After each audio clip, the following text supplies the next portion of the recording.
বন্ধুরা একদিন এরকম চিকেন বানিয়ে দেখুন, আঙুল চেটে খাবেন, গ্যারেন্টি দিলাম আমি। তার জন্য কি কি করতে হবে? প্রথম নিতে হবে চিকেন, তারপরে তেজপাতা কয়েকটি, তারপরে দিতে হবে পেঁয়াজ কুচি, তারপরে দিতে হবে আরও তোরা পেঁয়াজ কুচি দিতে হবে, পরিমাণ মতো দিবেন। আপনার যতটুকু চিকেন নেবেন অতটুকু অনুযায়ী পেঁয়াজ কুচি দেবেন। তারপর দিতে হবে 2 চামচের মতো হলুদ গুঁড়ো,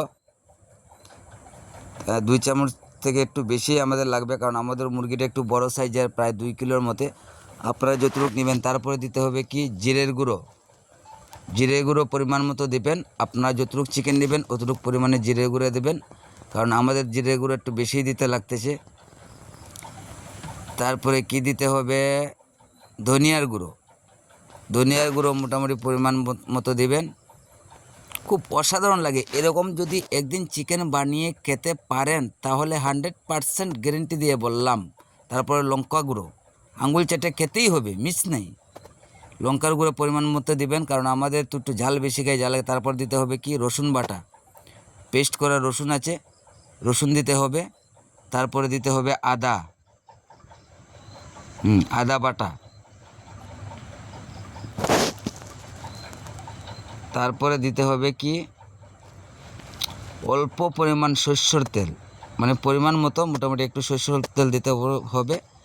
আর আমরা তো ঝাল বেশি খাই, তার জন্য কাঁচা লঙ্কা, ছোটো ছোটো কাঁচা লঙ্কা কিছু দিয়ে দিলাম, বাস।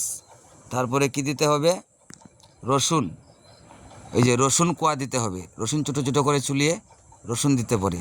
তারপরে ভালো করে মাখে প্রায় 2 থেকে 3 মিনিটের মতো মাখতে হবে। এরকম দেখুন, এরকম মাখার পরে পুরো একদম সব মশলাগুলো মিক্সড হয়ে গেলে তারপরে কি করতে হবে? আমরা এটা ভিডিওতে দেখাতে পাইনি, তাই কড়াই গরম করে দিতে হবে তেল।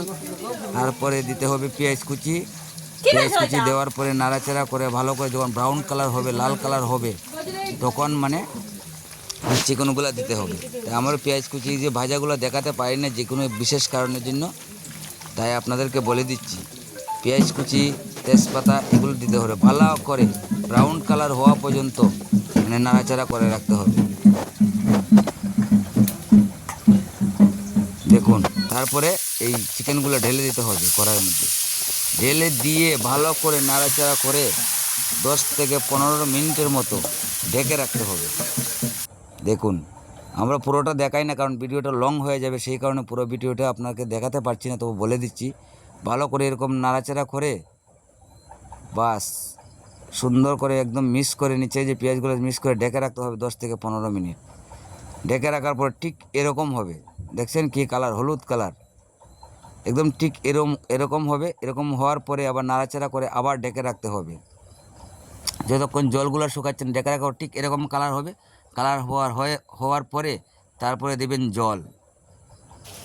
দেখুন, জল দিয়ে ভালো করে নেড়ে চেড়ে রাখুন। নেড়ে চেড়ে রাখার পরে ঠিক 15 থেকে 20 মিনিটের মধ্যে এরকম হয়। ওয়াও!